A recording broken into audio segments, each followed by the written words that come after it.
J'ai appris hier. Il faut croire que je me retarde. Peut-être. N'est-ce qu'un faux bruit? L'un de ces sales ragots ont mis son colporte entre évier et latrine à l'heure de la mise au baquet des repas, une fois de plus ingurgité. J'ai appris hier l'une des pratiques officielles les plus sensationnelles des écoles publiques américaines, et qui font sans doute que ce pays se croit progrès.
Car de plus en plus, les Américains trouvent qu'ils manquent de bras et d'enfants. C'est-à-dire, non pas d'ouvriers, mais de soldats.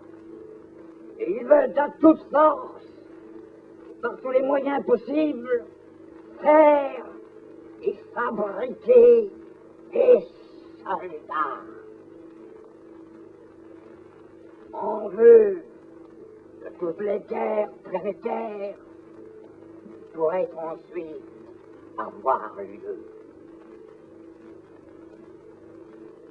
Et qui seraient destinés à démontrer par les vertus écrasantes de la force, la surexcellence des produits américains et des fruits de la sueur américaine sur tous les champs de l'activité et du dynamisme possible de la France.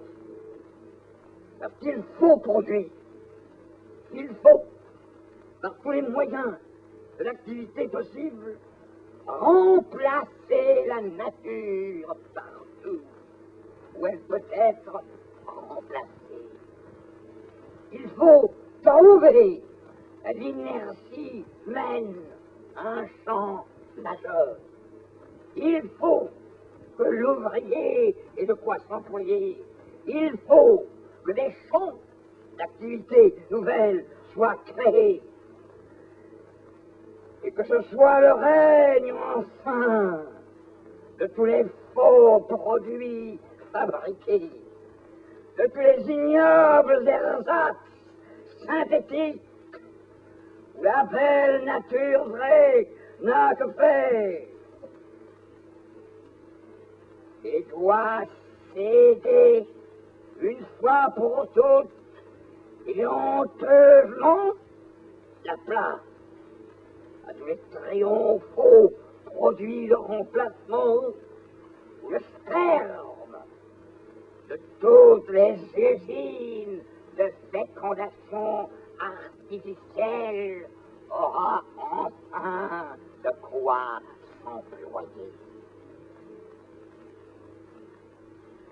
Plus de fruits, plus d'arbres, plus de légumes, plus de plantes pharmaceutiques ou non, et par conséquent, plus d'aliments. mais des produits de synthèse à satiété, dont des vapeurs, dont des humeurs spéciales de l'atmosphère, sur des axes particuliers, des atmosphères tirées de force et par synthèse aux résistances d'une nature de la guerre et qui la guerre n'a jamais connu que la peur. Et vive la guerre, n'est-ce pas? Puisque ce faisant, c'est la guerre que les Américains ont préparée et qu'ils préparent idée à payer pour défendre cet usinage insensé contre toutes les concurrences qui ne sauraient manquer de toutes parts de s'élever. Il faut des soldats, des armées, des avions, des cuirassés. De là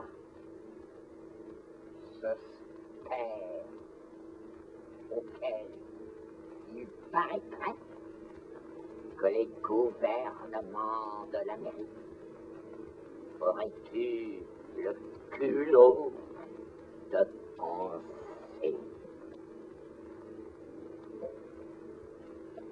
Car nous avons plus d'un ennemi, mon fils, nous, les capitalistes.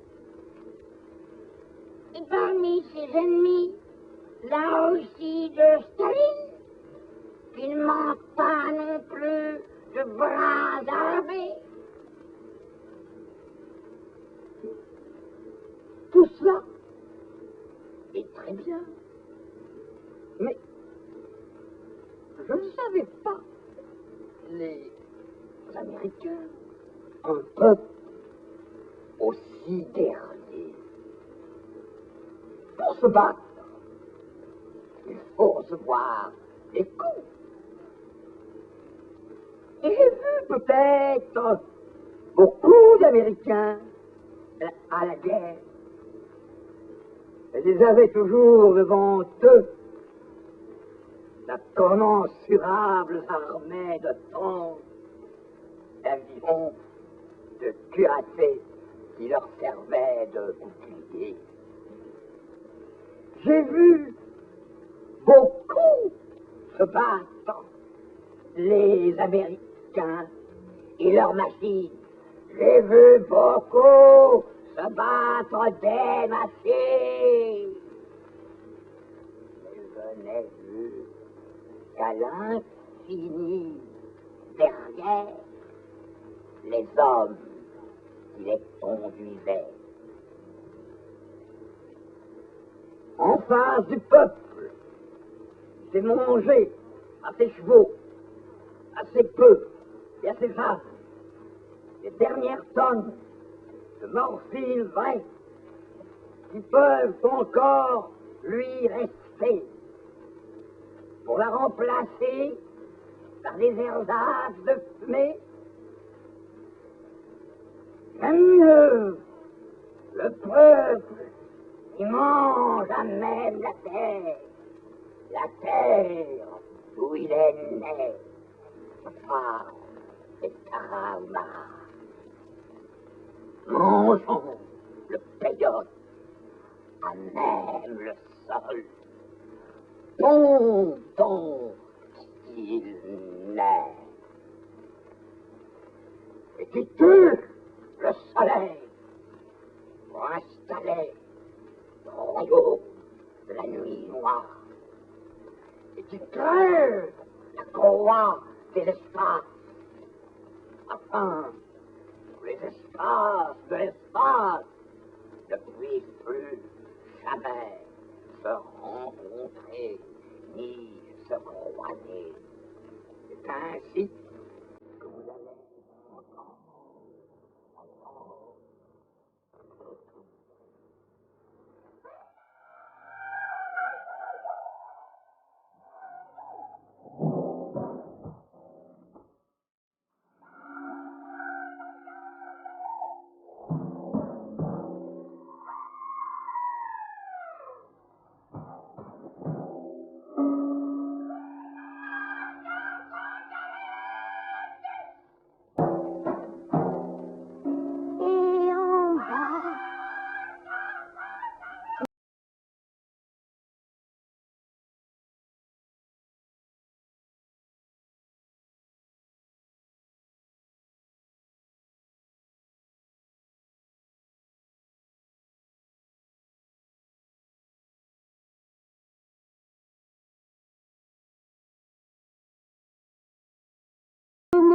castré dans la terre-mère. Ils ont castré de l'être immonde de la mer qui bave. La terre de charbon.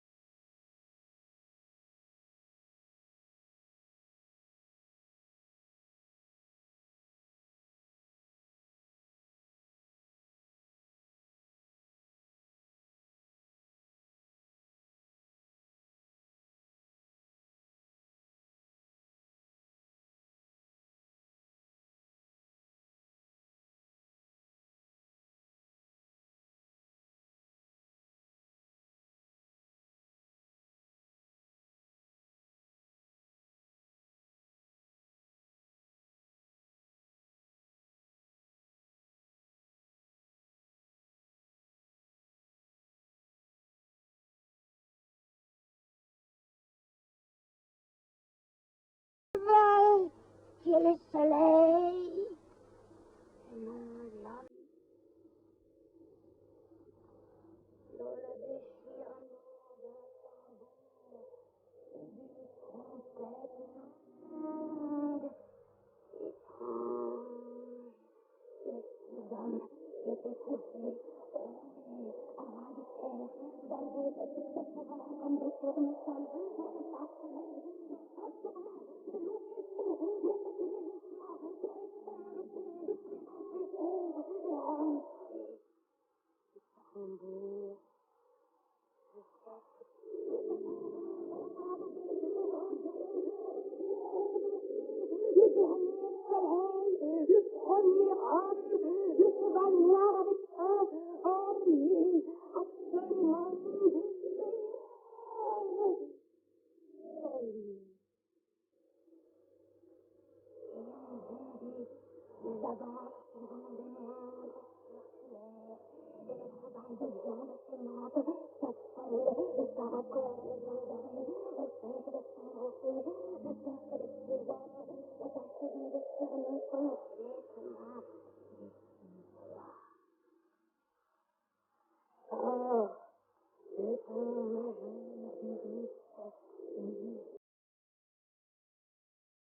Là où ça sent la merde, ça sent l'être.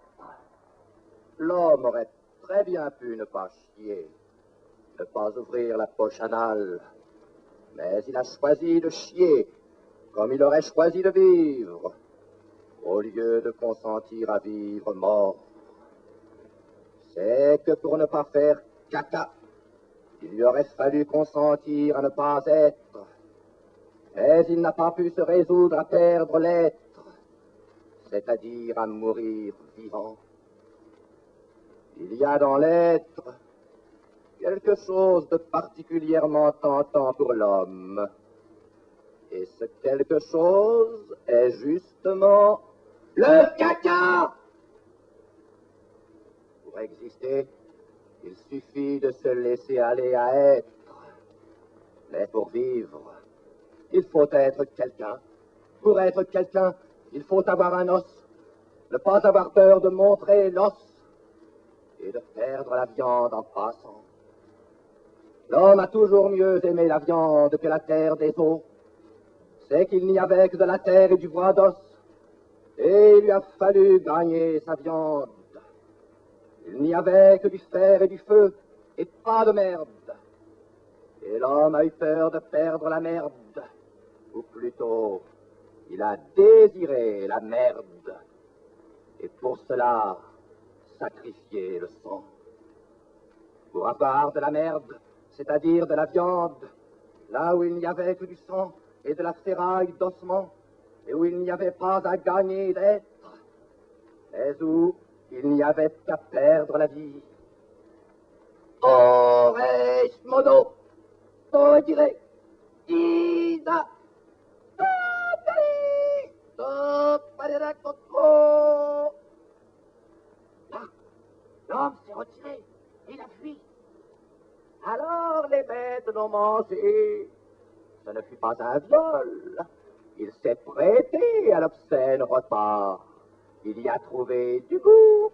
Il a appris lui-même à faire la bête et à manger le rat délicatement. Et d'où vient cette abjection de saleté? De ce que le monde n'est pas encore constitué, ou de ce que l'homme n'a qu'une petite idée du monde et qu'il veut éternellement la garder. Cela vient de ce que l'homme, un beau jour, a arrêté l'idée du monde. Deux routes s'offraient à lui, celle de l'infini dehors, celle de l'infime dedans. Et il a choisi l'infime dedans, là où il n'y a qu'à presser le rat, la langue, l'anus ou le gland. Et Dieu lui-même a pressé le mouvement. Dieu est-il un être? S'il en est un, c'est de la merde. S'il n'en est pas un, il n'est pas. Or, il n'est pas. Mais comme le vide qui avance avec toutes ses formes, dont la représentation la plus parfaite est la marche d'un groupe incalculable de morpions.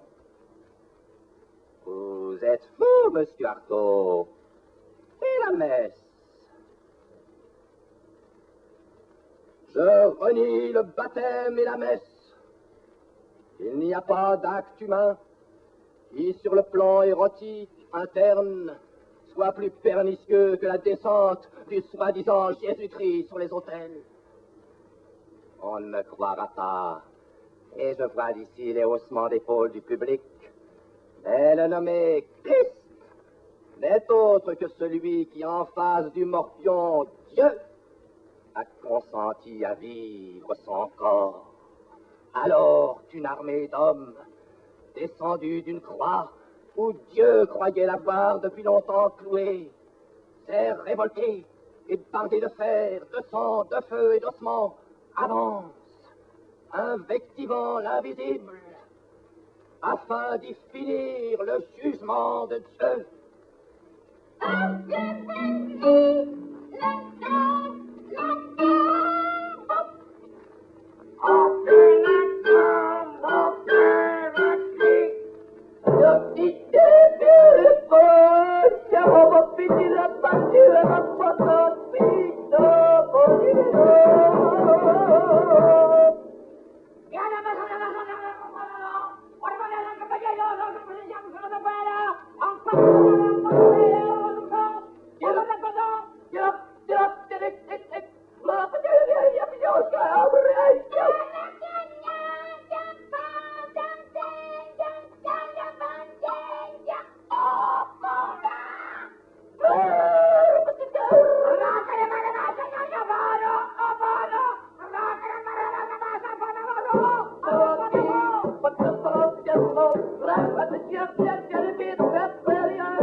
Ce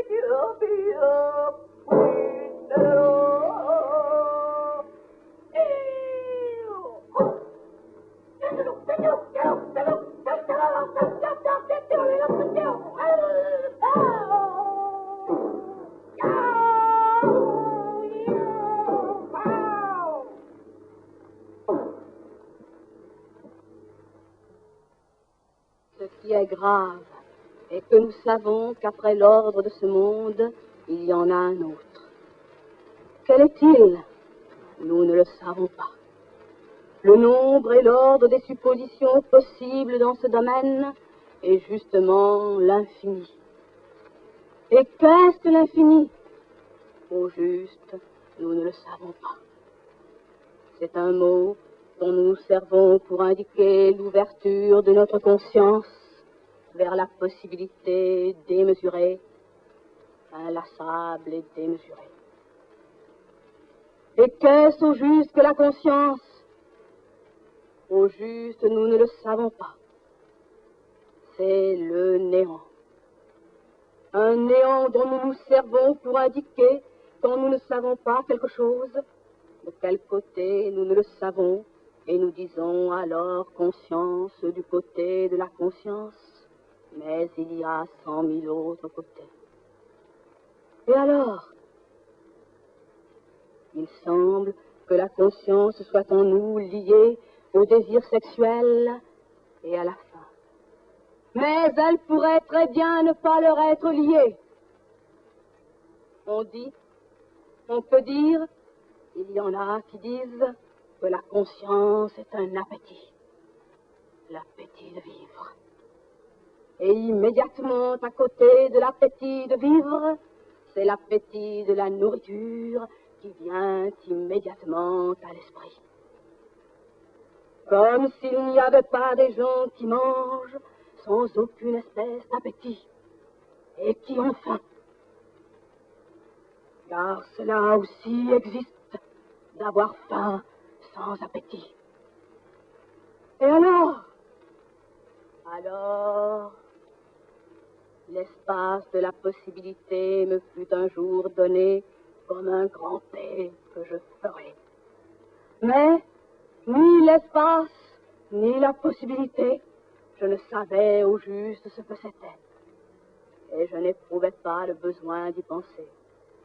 C'étaient des mots inventés pour définir des choses qui existaient ou n'existaient pas, en face de l'urgence pressante d'un besoin, celui de supprimer l'idée, l'idée et son mythe, et de faire régner à la place la manifestation tenante de cette explosive nécessité, dilater le corps de ma nuit interne, du néant interne de mon moi, qui est nuit, néant, irréflexion, mais qui est explosive affirmation qu'il y a quelque chose à quoi faire place. Mon corps, et vraiment, le réduire à ce gaz puant, mon corps. Dire que j'ai un corps parce que j'ai un gaz puant qui se forme au-dedans de moi? Je ne sais pas. Mais je sais que l'espace, le temps, la dimension, le devenir, le futur, l'avenir, l'être, le non-être, le moi, le pas moi ne sont rien pour moi. Mais il y a une chose qui est quelque chose, une seule chose qui soit quelque chose, et que je sens à ce que ça veut sentir, la présence de ma douleur de corps, la présence menaçante, jamais lassante de mon corps.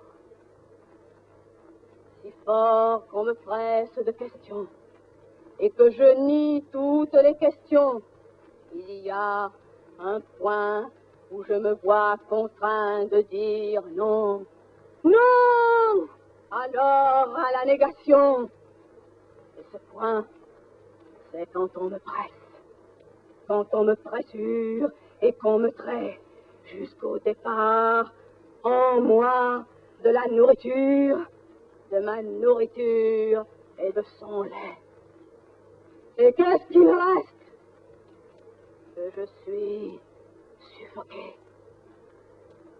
Et je ne sais pas si c'est une action, mais en me pressant ainsi de questions, jusqu'à l'absence et au néant de la question, on m'a pressé jusqu'à la suffocation en moi de l'idée de corps et d'être un corps. Et c'est alors que j'ai senti l'obscène et que j'ai pété de déraison et d'excès et de la révolte de ma suffocation. C'est qu'on me pressait jusqu'à mon corps et jusqu'au corps.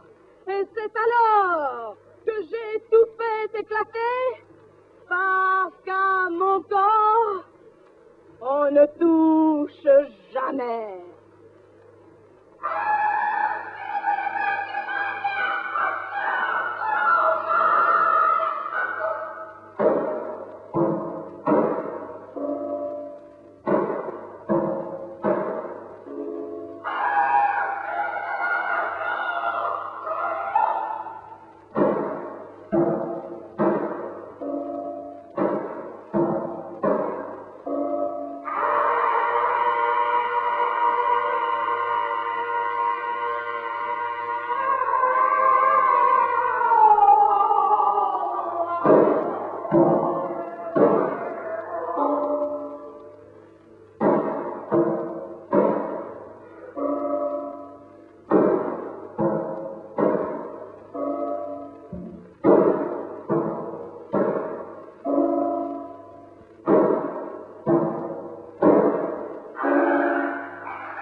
Et à quoi vous a servi, monsieur Artaud, cette radiodiffusion?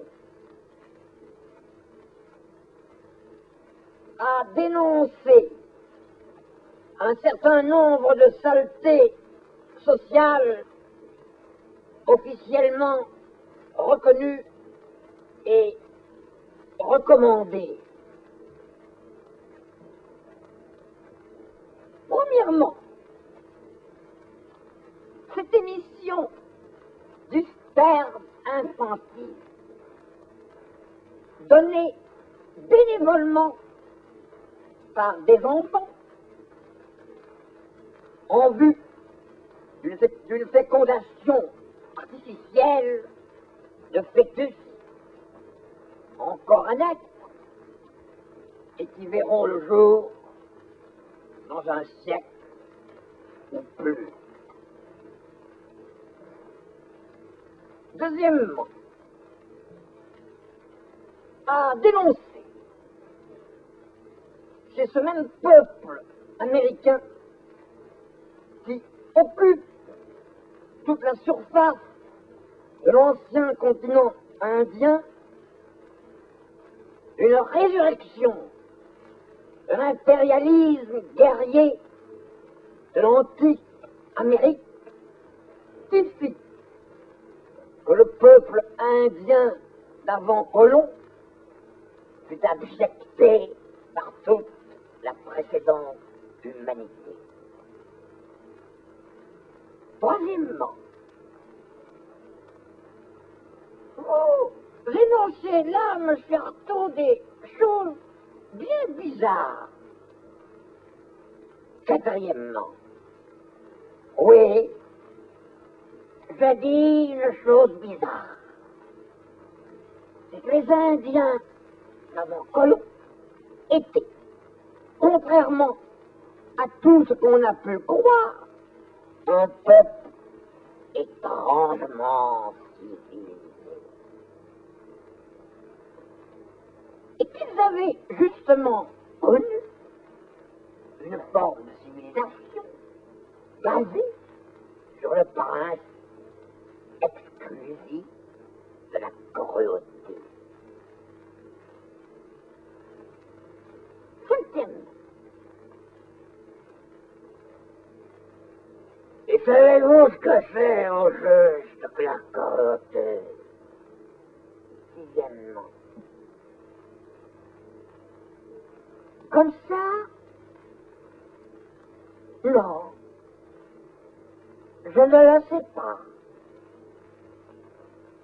Septièmement, la cruauté, c'est d'extirper par le sang et jusqu'au sang Dieu, le hasard bestial de l'animalité inconsciente de l'homme partout où on peut la rencontrer. Et qu'est-ce que vous nous foutez là, monsieur Artaud? Huitièmement, l'homme, quand on ne le tient pas, est un animal érotique. Il a en lui un tremblement inspiré, une espèce de pulsation productrice de bêtes sans nombre, qui sont la forme que les anciens peuples terrestres attribuaient universellement à Dieu. Cela faisait ce qu'on appelle l'esprit. Or, cet esprit venu des Indiens d'Amérique ressort un peu partout aujourd'hui les allures scientifiques qui ne font qu'en accuser l'emprise infectieuse, morbide, l'état accusé de vice, mais d'un vice qui pullule de maladies, de microbes et de maladies. Parce que rien tant que vous voudrez, mais ce qu'on a appelé des microbes, c'est Dieu. Et savez-vous, avec quoi les Américains et les Russes font leurs atomes? Ils les font avec les microbes de Dieu. Vous délirez, monsieur Artaud. Vous êtes fou. Je ne délire pas. Je ne suis pas fou. Je vous dis, on a réinventé les microbes afin d'imposer une nouvelle idée de Dieu.